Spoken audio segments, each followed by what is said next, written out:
कालम सितम इस बार तो भोपाल पर भी खूब टूटा है। लुटेरों ने शहरे चकू निगारा का लूटा है। ये देखो बंबई में भी कयामत जैसा मंजर है।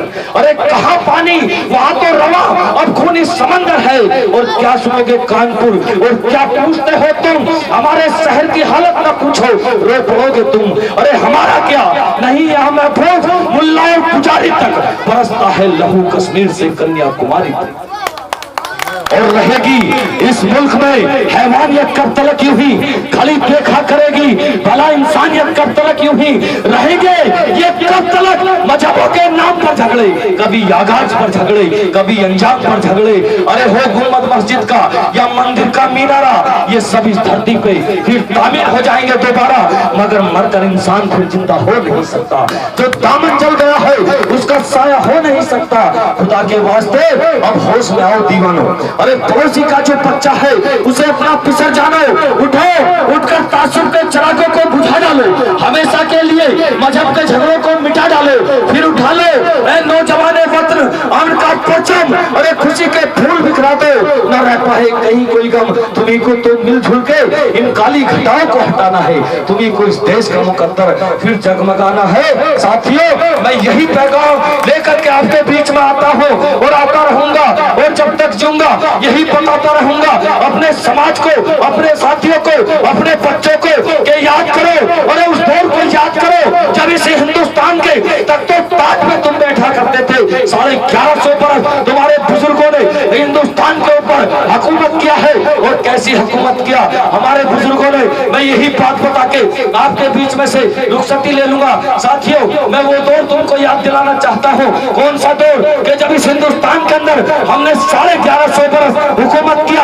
हमारे 1150 बरस के शासन काल में न कभी पंडित का झगड़ा हुआ, न कभी यादव का झगड़ा हुआ, न कभी लोधा का झगड़ा हुआ, न कुर्मी का हुआ, न गड़े का हुआ, न पिछड़े का हुआ। न हमारे शासन में कभी मंदिर से मस्जिद को लड़ाया गया, न चर्च से गिरजा घर को लड़ाया गया, न गीता से कुरान को लड़ाया गया, न भाइयों से भाई को लड़ाया गया, न इंसान से इंसान को लड़ाया गया, बल्कि इसी मुल्क के अंदर हमने 1150 बरस ऐसी हुकूमत किया कि हमारी हुकूमत में इस हिंदुस्तान के अंदर, और ये हिंदुस्तान उस वक्त इतना बड़ा हिंदुस्तान नहीं था। कजाकिस्तान में हिंदुस्तान था, पाकिस्तान में हिंदुस्तान था, श्रीलंका भी हिंदुस्तान था। मेरे साथियों जब ये इतना बड़ा हिंदुस्तान था और इस हिंदुस्तान के अंदर 1.5% हमारी आबादी थी, तो इस हिंदुस्तान के अंदर हुक्मरान हमारे बाप दादा हुआ करते थे। मैं पूछना चाहता हूँ मार्शल कौम, मिल्लत इस्लामिया के गयूर सिपाहियों, मैं तुमसे पूछना चाहता हूँ क्या हो गया है? क्या आज कहीं तुमको धरने में मार दिया जाता है,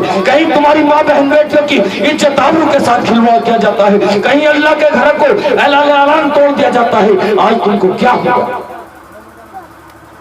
मेरे साथियों, मेरे बुजुर्गों, तारीखी गांव पट्टा के नौजवान साथियों, मैं पूछना चाहता हूं कि कल जब इस दुनिया के अंदर तुमसे पूछा जाएगा कि तुम किन की औलादे हो और तुमको यकीन नहीं होता, आज भी इसी दिल्ली के अंदर लाल किला इस बात की गवाही देता है कि इस मुल्क के अंदर मुसलमान भी हुक्मरान था। आज इसी आगरा के अंदर ताजमहल गवाही देता है कि मुसलमान इस हिंदुस्तान का हुक्मरान था। आज कुतुब मीनार गवाही देती है, आज लखनऊ के इमाम बाड़े, आज लखनऊ की भूल भुलैया आज इस बात का सबूत देती है कि हिंदुस्तान के अंदर मुसलमान भी कभी हुक्मरान था। और मेरे साथियों मैं पूछना चाहता हूँ आखिर हिंदुस्तान के अंदर, इस मुल्क के अंदर ये कैसे कमाल हो गया कि कल जिनके बाप दादाओं ने इसी हिंदुस्तान के अंदर 1150 बरस हुकूमत चलाया, आज देखते ही देखते उनकी औलाद रिक्शा चलाने वाली बन गई। और कल के जिनके बाप दादाओं ने इसी हिंदुस्तान के अंदर रिक्शा चलाया, आज देखते ही देखते उनकी औलाद, उनकी नस्ल इस हिंदुस्तान की हुकूमत चलाने वाली बन गई। अरे कल जिनके बाप दादा